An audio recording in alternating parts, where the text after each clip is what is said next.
In this video I want to show you how you can put hinges on a drawer front, so you can use a drawer front as a door. Sometimes that is a good idea if we have a cabinet that has been cut smaller, for instance to only 5 inches in the width and 30 inches in the height. And if you watch all the way to the end, I will give you a few tips on how you can easily cut down a cabinet for this purpose. So I hope you like this video, and I hope that you will subscribe to my channel. Thank you so much.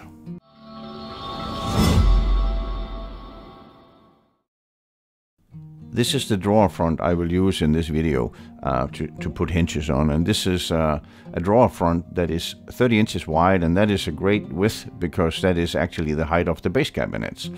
And most cabinets I put a smaller door on is either 5 inches wide or 10 inches wide, because we can only cut a cabinet into a size where we actually have something we can use as a door, and we have a 5 inch and we have a 10 inch drawer front. The tool you need for making these holes are quite common, and there's a variety of brands out there. I'm using the crack one because I bought that one and I find it very suitable, because I adjust the settings and then I can just go ahead and drill the holes every time. I don't need to reset anything. I just clamp it on the door, as you will see in a second. And I also bought those 2 clamps, which are very strong, and they will hold this jig in the absolute right position. Apart from the crack jig, we also need 2 small drills. One is 1/16 of an inch and the other is 5/16 of an inch. On the 5/16 of an inch drill bit, you need to have a stop ring, otherwise that drill will run right through your drawer front, and of course we don't want that to happen. I have a regular drill bit, and but you can also use one of those that had a flat head, and I can recommend getting one of those, because then you are not going as close to the other side of the drawer front when you are drilling that hole, in order to get adequate depth to host the hinge. Now it's time to make a few lines on your crack jig, because then you don't have to measure on the door itself. Makes it a lot easier if you make more than one door. And what you do is you make a line, as I have done on my jig here. It's 1 inch and 9/16 from both ends, and that line you just make with a pencil or pen or whatever you have. Make sure that it's accurate, because otherwise the hinges will not sit well when we're going to put the door on the cabinet. Next, we want to adjust the distance from the edge of the drawer until the hole that we are going to drill, and we're doing that by adjusting this side setting on the jig. And when you put it at number 6, as I show you here, it will have the absolute correct distance. So that's what you're going to do. Both of them. There's 2 of those.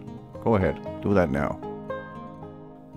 The final thing we want to check before we start making holes in the drawer front is that on your drill bit, for making the big holes, that there is a stop ring as well, and that one has to be pushed all the way down so it cannot go any further, and then you just tighten that little Allen screw right there. Then it's the right position, and you will have the correct depth. Now it's time to clamp my jig onto the drawer front, and I use 2 clamps. So I suggest that you do that too, because we want to make sure that it doesn't move while we're drilling the holes. You line up that pencil line we made before with the end edge of the drawer front. And now we're pretty much ready to drill, but before we do, we just turn the whole thing around and check that these 2 side stops are all the way to the edge of the drawer front. That is important. There has to be no clearance between the jig and the drawer front. Otherwise the hole will be in the wrong position. Now we are ready to drill, and whether you start by drilling the big hole in the middle for the hinge, or you're marking those 2 pilot holes through the jig with your 1/16 of an inch drill is not important. You can do either way. I have decided to do the small one first, so I just take my 1/16 of an inch, put in my drill, and mark 2 small holes. You just make sure that you don't go, you know, anything deep into the door front. You just want to make a mark where that hole will be, because as you can see, the jig cannot accommodate the 8mm hole. So it's important that you just make a mark. Now it's time to drill that big hole for the hinge, and you just attach your drill bit to your drill and connect it to the jig. Turn it clockwise until it locks into position, and then you just drill slowly into your door front. Don't worry about going all the way through, because the stop will only allow it to go to a certain depth. So you just go ahead, and always think the worst case scenario is that you mess it up and you have to go spend another 20 bucks on a new drawer front. It's not the end of the world. I've done it wrong, and so just do it. With the big hole done, it's time to drill those 2 holes where the part of the hinge is going into. And before you do that, you certainly have to make sure that that stop ring on your drill is sitting in the right position. Otherwise, that drill will go right through that drawer front, and you don't want that to happen. That will definitely send you to Ikea to get a new one. So put it up on your drawer front, as you can see I do here, and make sure that the point of the drill bit is not poking through, not even coming close. If you're insecure, you might want to get that other drill bit I talked about earlier in this video, but it is possible to use a regular drill. That's what I do. Now it's time to drill those 2 holes, and you just hold your drill perpendicular to the surface of the drawer front and drill all the way in to the stop ring. And here is the finished result. We got holes ready to put on the hinges, and of course you have to make one at the other end of that drawer front, and make sure that you put it on the same side of the door, otherwise it will not work. And this is just to show that it actually fits in the holes we did. I have put in the Ikea hinge into this hole we made, and my door is ready to be put on the cabinet. And here's one I did for a client, and she was very happy not to have a big filler there next to the dishwasher, and she got a small cabinet that she could use for baking sheets or cutting boards, stuff like that.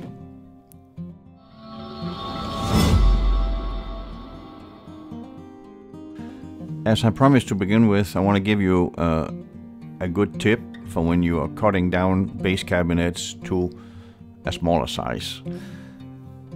The only sizes I cut down to is either 5 or 10 inches in width, because that's where I can get a drawer front and use as a door.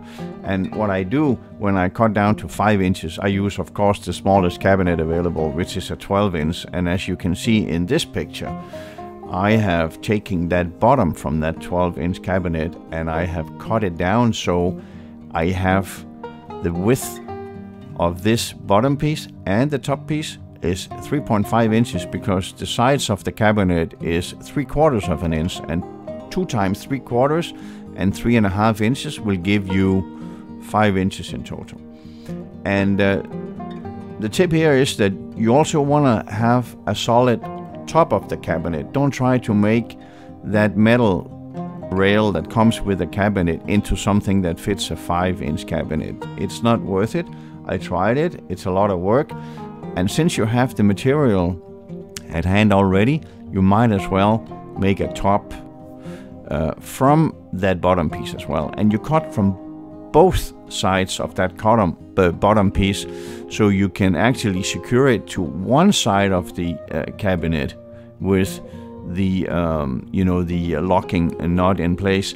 So both of these are secured to that side piece of the cabinet using the provided locking nuts, the one I'm pointing at here with my arrow, and at both ends. And then you put on the second side of the cabinet and you drill some holes and use screws. You don't need to put in any wooden pegs or anything, because in a cabinet this size you will only have baking sheets and cutting boards and stuff like that. So you don't need all that strength, and putting in 3 or 4 screws across the cabinet will be enough.